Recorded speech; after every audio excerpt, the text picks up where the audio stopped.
1,5 bulan yang lalu, Xi Jinping sudah mengancam Jokowi. Kalian harus sikapi Islam dengan keras. Saya kok nggak paham ini, kok presiden negara lain ngancam presiden kita.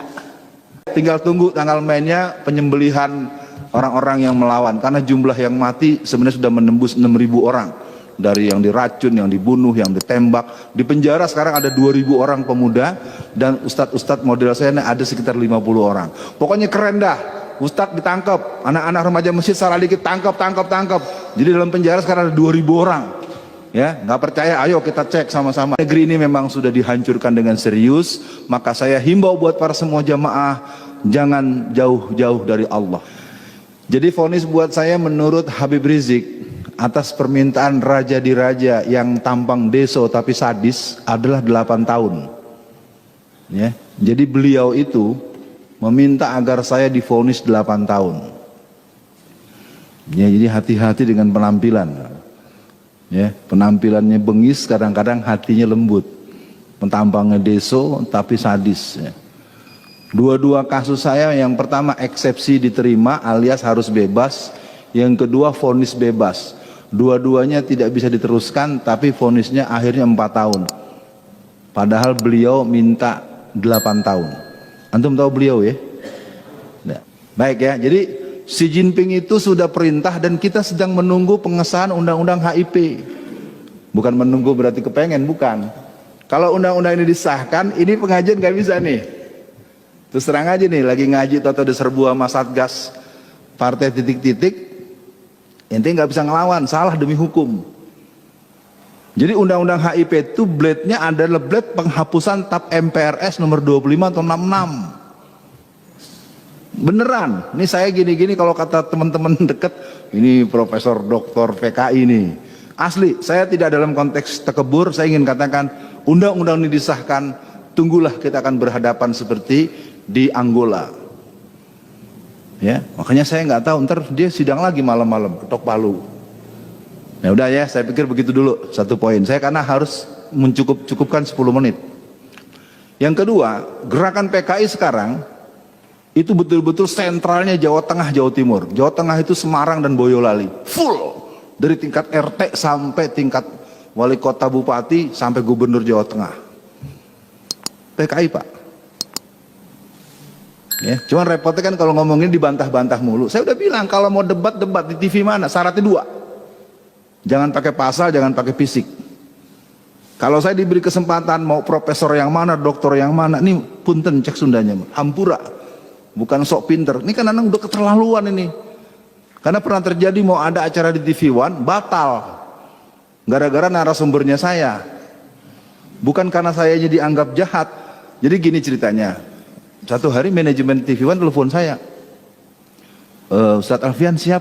Ya siap lah kalau soal PKI mah gua. Kalau nerang-nerangin kayak Ustadz Budiman saya harus nyatet, nggak bisa. Atau Bapak apa nih, kita imam kita tadi, itu imam kita tuh kan unik ya.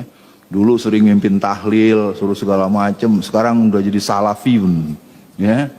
Oke, dan nanti lagi ngobrol yang lain. Jadi kesimpulannya PKI ini sekarang tinggal nunggu tiket. Kalau nanti undang-undang BPIP disahkan, maka kita akan punya CC pusat PKI. Jadi ini antar struktur, pengaturan, operasi. Jadi kita sekarang secara de facto sudah negara komunis. Tinggal menunggukan de jure-nya. Dan kalau saya lihat perlawanannya kagak jelas. Karena dibalik-balik terus dari yang mentah-mentahin. Maaf ya kawan-kawan dari tetangga sebelah yang sama-sama sholat. Oh hari gini jangan ngomong PKI. Sementara di kelompok Kristen sejak tahun 1974, 1967, 2020 itu kebetulan saya sekarang tinggal di Solo. Ya mudah-mudahan dimaklumi. Saya temu dengan Bu Dewi Purnamawati dan teman-teman yang kader-kader advance di gerakan Kristen, karena dia dulu Kristen sekarang Muslim.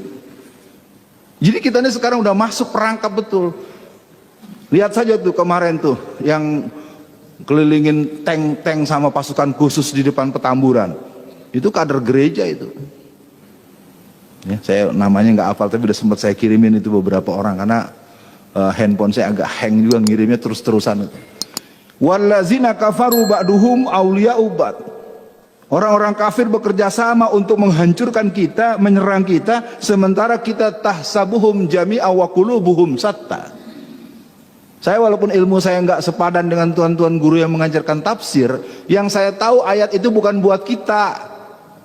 Allah turunkan ayat itu kepada Rasulullah. Salah satu kalimat yang terdapat dalam surat Al-Hasyr di ayat 14 kalau tidak salah, ada kalimat tahsabuhum jami'a wa qulubuhum satta. Kau lihat mereka seolah-olah bersatu padahal mereka terpecah belah. Itu ternyata adanya pada kita. Itu ayat kan bukan buat kita itu. Tanya deh sama guru kita nih, tanya ustadz. Nah, jadi kesimpulannya itu satu lagi atau dua lagi. Nah ya, yang kedua narkoba. Ini mohon maaf Bapak yang pernah di kepolisian. Narkoba itu dalam pengetahuan saya selama 29 bulan dalam penjara, real terkonfirmasi datang 250 ton tiap tahun. Ya, karena kebetulan saya ketemu dengan bandar-bandar besar yang asetnya triliunan dan di dalam itu banyak bunker-bunker yang isinya narkoba. Saya nggak bisa lagi ngomong dan nyerah udah. Ya, jadi kalau ada jangankan saya yang sama-sama tahanan. Kalapas aja kalau mulai menyoal bulan depan ganti. Jadi dalam itu yang namanya bandar-bandar benar-benar jadi super body. Kita ketahuan punya handphone aja dimasukin sel tikus. Tapi kalau Cina-Cina itu pakai handphone tuh depan umum, pakai bahasa Cina lah segala macam. Wah udah nggak ada harganya deh petugas kita. Mau yang petugas kepolisiannya, mau yang petugas lapasnya, yang nggak kalau di hadapan Cina semuanya. Saya tidak menghujat lembaga loh, saya melihat langsung bagaimana mereka dibentak-bentak. Apalagi waktu saya ditahan di Makobrimob.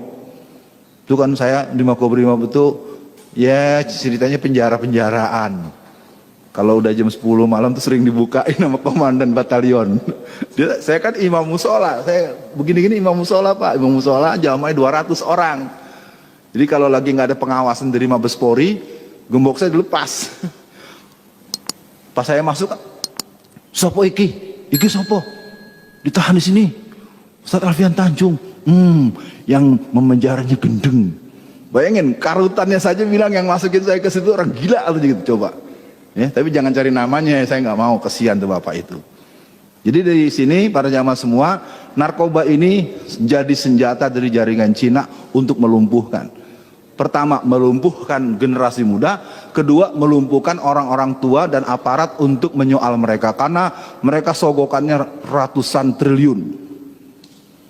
Puluhan, gila. Jadi barang itu datangnya terang-terangan. Jadi pakai kapal-kapal besar itu, di 250 ton kan nggak mungkin pakai gerobak. Ya. Dan transaksinya resmi. Antara seragam titik-titik dengan seragam titik-titik. Udah dah, saya nggak bisa bahas lagi. Pakai berkasnya sama, saya dapat langsung. Dan terakhir, karena nanti kelamaan, yang jadi bandar narkoba di masyarakat itu tokoh-tokoh yang populer dan terkenal.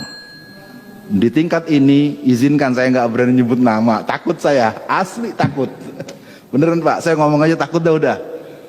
Karena saya kan di dalam diketahui, karena saya ini wakil ketua Komite Dakwah Khusus MUI Pusat. Jadi anak-anak tuh pada cium tangan mulu lah, udah pada laporan. Ustadz gimana Ustadz gini-gini, kamu kenapa kasusnya? Ya saya 13 kilo Ustadz, hukuman saya hukuman mati.